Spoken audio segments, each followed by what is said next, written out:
Bismillahirrahmanirrahim. Kita mulai untuk membahas kajian tentang kekuasaan mengadili ya. Kenapa kita harus tahu tentang kekuasaan mengadili? Karena kita sebagai masyarakat ya, kita hidup di negara ini diatur oleh banyak beribu aturan ya.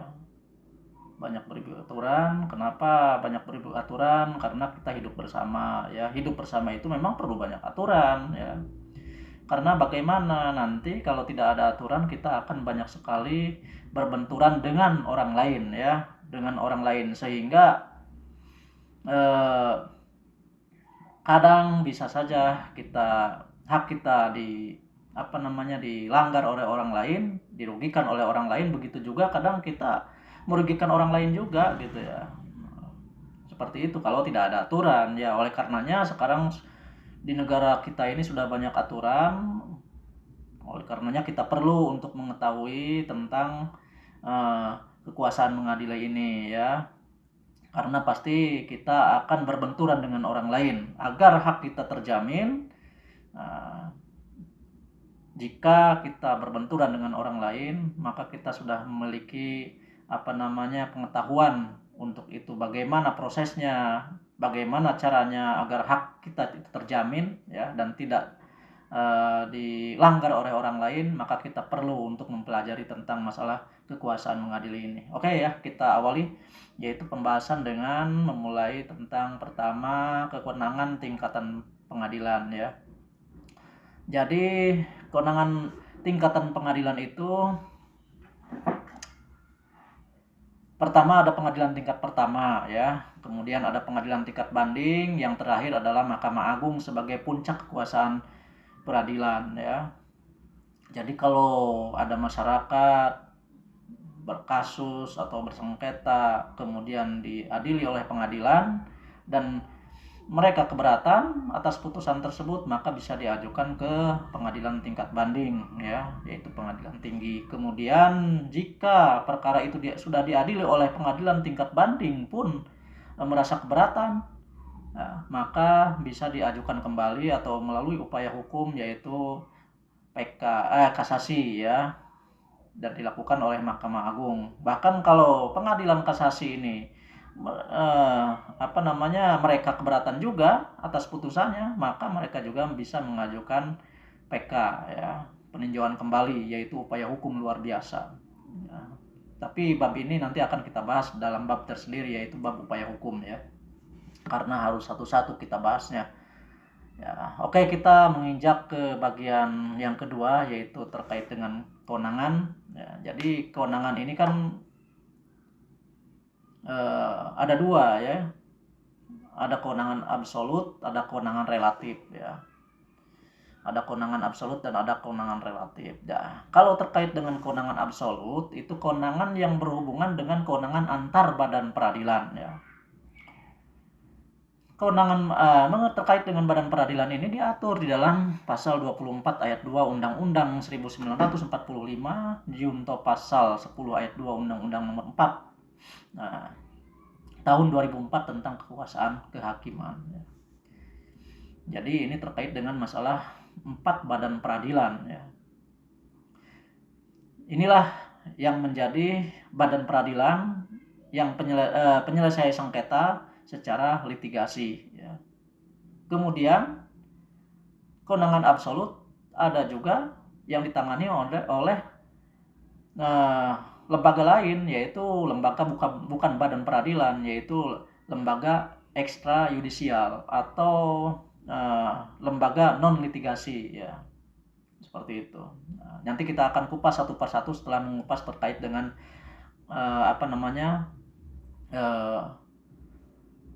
kewenangan litigasi ya. Pertama di kewenangan litigasi ini ya, yaitu badan peradilan umum ya. Badan peradilan umum itu diatur di dalam Undang-Undang Nomor 2 Tahun 1986 tentang peradilan umum, yang kemudian diubah dengan Undang-Undang Nomor 8 Tahun 2004. Nah, kemudian diubah kembali dengan Undang-Undang Nomor 49 Tahun 2009 ya.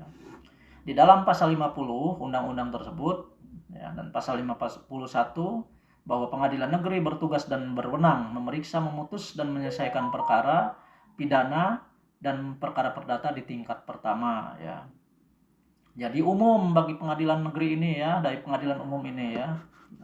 Umum dalam tingkat pertama, terkecuali jika sudah dibatasi oleh kewenangan pengadilan yang lain ya. Jadi sudah tidak berwenang lagi pengadilan umum ini. Pengadilan umum ini dibentuk beberapa pengadilan khusus, yaitu seperti pengadilan hubungan industrial, pengadilan tipikor, pengadilan perikanan, pengadilan anak, pengadilan HAM, kemudian pengadilan niaga. Dan ini di bawah kekuasaan ketua pengadilan umum ya, pengadilan negeri. Jadi ketuanya pengadilan negeri, tidak ada para ketua pengadilan perikanan, nggak ada. Jadi ketuanya jadi pengadilan negeri ya, pengadilan umum itu. Jadi membawahi ketua pengadilan umum, membawahi pengadilan-pengadilan khusus ya. Jadi peradilan umum membawahi peradilan-peradilan khusus itu ya. Kemudian yang kedua ya, badan peradilan yang kedua adalah peradilan agama ya. Pengadilan agama diatur di dalam Undang-Undang Nomor 7 Tahun 1989 tentang peradilan agama, kemudian diubah yang pertama dengan Undang-Undang Nomor 3 Tahun 2006 dan diubah kembali dengan Undang-Undang Nomor 50 Tahun 2009 ya. Di situ di dalam pasal 49 dan 50 disebutkan terkait kewenangan peradilan agama. Apa saja kewenangan pengadilan agama? Nah, kewenangan pengadilan agama di dalam pasal itu terkait dengan masalah perkawinan, kemudian kewarisan, kemudian wasiat, kemudian hibah, infak, sodakoh, zakat, wakaf, ya, kemudian ekonomi syariah. Jadi banyak sekali kewenangannya, ya. Ini apalagi itu dalam satu sub, belum lagi sub perkawinan itu banyak sekali, ya. Banyak sekali ya di dalam sub terkait dengan perkawinan. Di antaranya adalah isbat nikah atau pengesahan perkawinan bagi orang Islam ya. Kemudian terkait dengan masalah dispensasi kawin ya bagi orang Islam juga, karena kewenangan pengadilan agama hanya untuk orang Islam saja ya. Dispensasi nikah, kemudian pengangkatan anak ya. Nah, kalau di pengadilan negeri adopsi ya. Kemudian penetapan ahli waris ya, kemudian apalagi ya, penetapan asal usul anak atau pengesahan anak ya, itu di pengadilan agama, dan lain-lain masih banyak terkait dengan masalah perkawinan, belum lagi mengenai masalah warisan ya, itu masih lumayan ya, banyak kewenangan pengadilan agama. Ditambah lagi ya ada perkara ekonomi syariah ya. Jadi pengadilan agama sudah lumayan juga banyak perkara terkait dengan kewenangan perkara ekonomi syariah. Kalau di Jawa banyak sekali ya. Kemudian yang ketiga adalah Badan Peradilan Militer ya. Peradilan militer ini diatur di dalam Undang-Undang Nomor 31 ya tahun 1997 tentang peradilan militer ya. Kewenangannya ini terkait dengan tindak pidana yang dilakukan oleh anggota prajurit. Kemudian kewenangannya lagi yaitu terkait dengan masalah tata usaha angkatan bersenjata ya. Itu. Kemudian terkait juga dengan ganti rugi ya. Ganti rugi yang dilakukan tindak pidananya oleh anggota ya.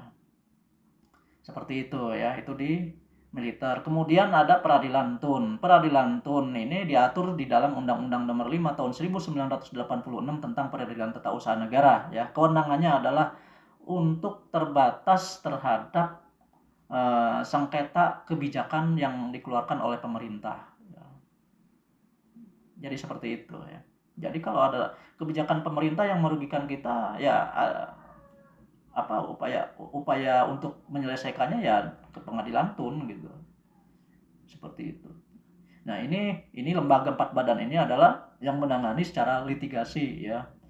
Kemudian kewenangan absolut yang ditangani oleh secara non litigasi ya, di luar pengadilan ya, non litigasi itu. Jadi yang menyelesaikan perkaranya itu bukan pengadilan, yaitu ada arbitrase. Ya, arbitrase diatur di dalam Undang-Undang Nomor 30 Tahun 1999 tentang arbitrase. Dan di sana pula diatur tentang masalah alternatif penyelesaian sengketa. Ya. Selain di undang-undang itu ada juga diatur di dalam pasal 377 AIR dan 705 RBG. Ya. Di dalam pasal 11 Undang-Undang Arbitrase tersebut dinyatakan ya bahwa jika para pihak yang melakukan perjanjian, jika terjadi sengketa akan diselesaikan di badan arbitrase, maka ketika terjadi sengketa ya, harus diselesaikan di badan arbitrase, karena klausul pada saat klausul perjanjiannya itu di situ harus di arbitrase, nggak boleh di pengadilan lah, nggak boleh diselesaikan di pengadilan seperti itu. Bagaimana misalkan kalau mereka atau masyarakat tetap memaksa tidak mengajukan ke arbitrase, walaupun di dalam klausul arbitrasenya disebutkan harus ke arbitrase. Nah, nanti pengadilan wajib untuk menolaknya. Penyelesaian sengketa itu harus diajukan ke arbitrase. Kemudian yang kedua terkait ekstradisial, yaitu ada panitia penyelesaian perselisihan perburuhan ya. Jadi sebelum ke pengadilan hubungan industrial ya ke sana bisa dilakukan ke panitia penyelesaian perselisihan perburuhan, dan ini diatur di dalam Undang-Undang Nomor 22 Tahun 1957 tentang P4 ya, atau panitia penyelesaian perselisihan perburuhan di dalam pasal 1 huruf C. Kemudian ada lagi pengadilan pajak. Nah, pengadilan pajak kenapa tidak dimasukkan ke dalam badan peradilan? Ini karena bukan di bawah yudikatif, tetapi di bawah eksekutif ya, badan pengadilan pajak ini ya. Itu diatur di Undang-Undang Nomor 17 Tahun 1997 tentang BPSP ya,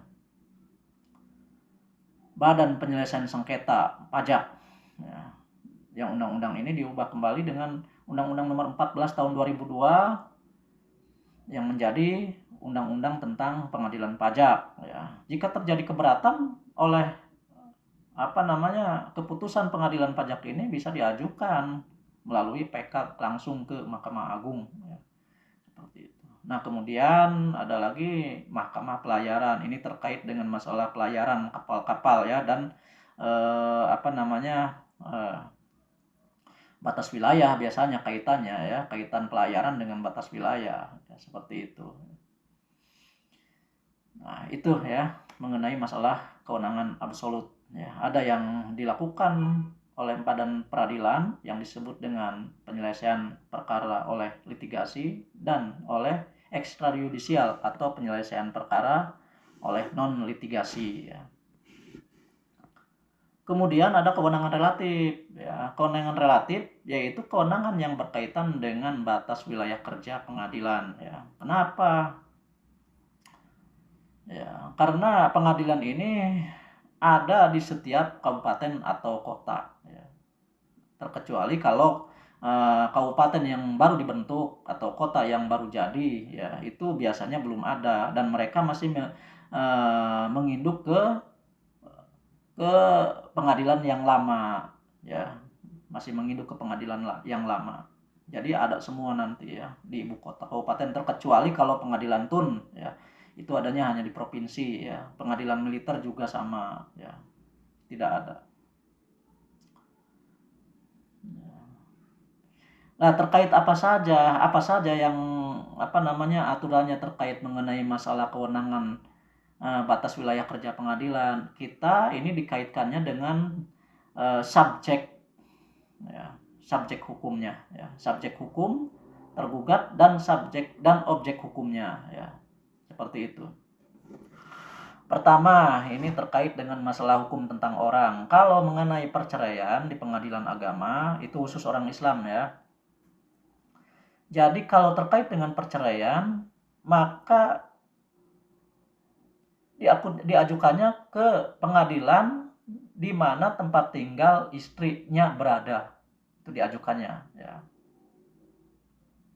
Terkecuali istrinya itu meninggalkan tempat kediaman bersama ya, maka boleh diajukan di tempat tinggal suaminya. Tapi aturan hukum yang pertama adalah jika terkait dengan perceraian diajukan ke tempat tinggal istrinya, ya, itu yang pertama. Kalau di tempat tinggal suaminya itu pengecualian, ya. Kalau istrinya meninggalkan kediaman bersama boleh diajukan di tempat tinggal suaminya, kan seperti itu, ya. Nah, kalau diajukan ke pengadilan agama, perempuan mengajukan gugatan, ya, ke pengadilan agama di tempat tinggal dirinya sebagai istri, ya. Nanti si suami akan digugat oleh istrinya. Jadi kalau nomenklaturnya perempuan itu atau istri ini adalah penggugat, sedangkan suaminya adalah tergugat, ya. Jadi diajukan di tempat tinggal istrinya. Nah, kalau di pengadilan negeri, ya, sebentar, ya.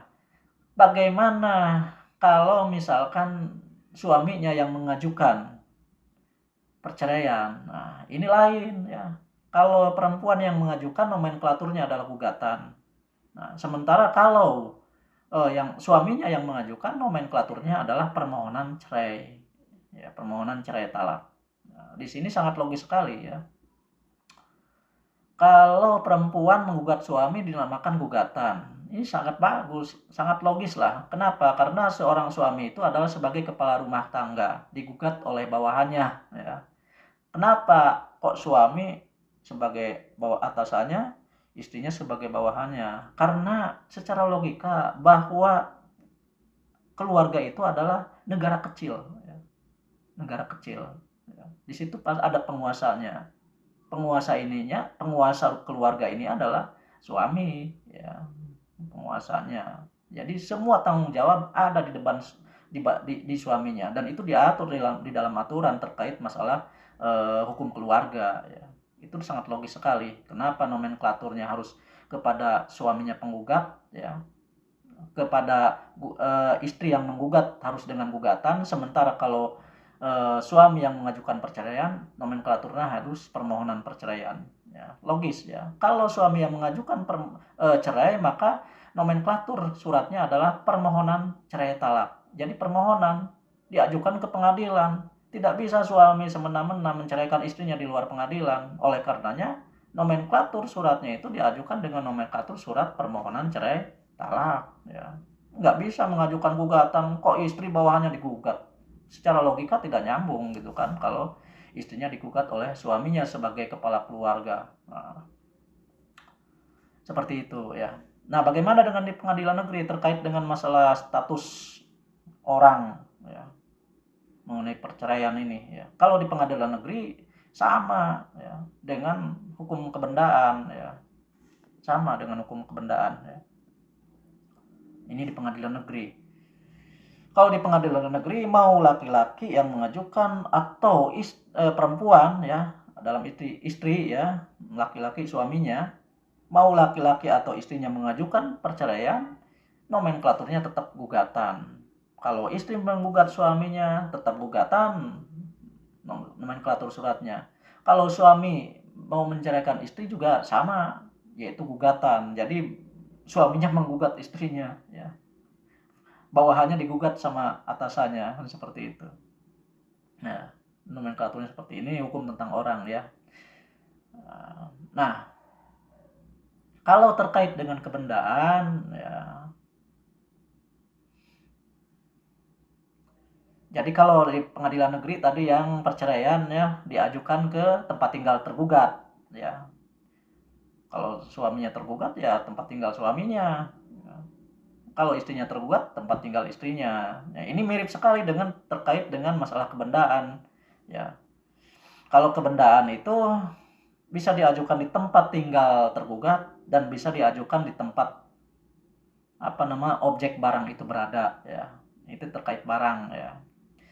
Seperti itu, ya. Kalau menggugat barang harta bersama, misalkan bisa diajukan ke pengadilan agama yang mewilayahi benda itu berada, barang itu berada, atau ke pengadilan yang membawahi di mana tergugat berada. Itu terkait dengan barang. Baik di pengadilan negeri maupun pengadilan agama itu sama, ya, tidak ada perbedaannya. Nah, seperti itu. Misalkan terkait dengan harta bersama ya, suami istri tinggal di Bandung ya, suaminya orang Bandung, istrinya orang Sumedang ya. Mereka rukun, hidup damai selama 10 tahun. Cuman saat 10 tahun itu mulai ada masalah ya. Ada masalah dan diajukanlah perceraian pada tahun 2015 ya. Kemudian mereka bercerai pada tahun 2015 sementara hartanya belum dibagi ya. Untuk pembagian ini mereka tidak ada kesepakatan. Akhirnya karena tidak ada kesepakatan diajukanlah oleh istrinya ke pengadilan agama ya. Pengadilan agama mana yang yang berwenang untuk mengadili ya, yaitu ke pengadilan agama di mana tergugat berada ya, atau di mana barang itu berada ya. Nah, seperti itu ya. Misalkan istrinya menggugat barang harta bersama ya yang dikuasai suaminya yang di Bandung ya. Nah, maka digugatlah di Bandung. Atau misalkan suaminya di Bandung, hartanya ada di Majalengka, istrinya di Sumedang ya. Maka bisa saja diajukan di Pengadilan Agama Bandung atau Pengadilan Agama Majalengka karena barangnya ada di Majalengka. Seperti itu ya. Di pengadilan negeri pun sama. Nah, bisa di tempat tinggal tergugatnya atau bisa di tempat barang itu berada ya. Jadi seperti itu ya terkait dengan masalah uh, hukum kewenangan yang berkaitan dengan batas wilayah kerja pengadilan ya. Mungkin sudah tahu kan, sudah tidak bingung lagi nanti kalau terjadi ada masalah pada diri kita ya. Nah, tidak akan bingung kalau sudah ada terjadi masalah pada diri kita ya. Semoga saja ini tidak terjadi kasus yang menimpa kita karena walaupun kita sudah tahu ya kan akan menyita waktu juga untuk menyelesaikan masalah ini, belum tenaga, belum uang, belum pikiran, itu pasti kita akan capek ya. Tetapi toh eh, namanya juga hidup, mungkin saja terjadi pada diri kita sehingga kita sudah mengantisipasinya bahwa kita nanti jika terjadi pada diri kita, kita sudah tahu ya cara penyelesaiannya ya. Itulah kajian kita pada hari ini terkait kekuasaan mengadili ya. Semoga kita uh, bermanfaat ya buat kita ya. Tetapi jangan lupa subscribe dulu ya dan like, kemudian komen di bawah, berikan masukan kepada kami kekurangan-kekurangannya ya. Nanti insya Allah akan kami perbaiki. Demikian ya dari saya. Semoga channel ini semakin memberikan pencerahan bagi semuanya. Amin. Wassalamualaikum warahmatullahi wabarakatuh.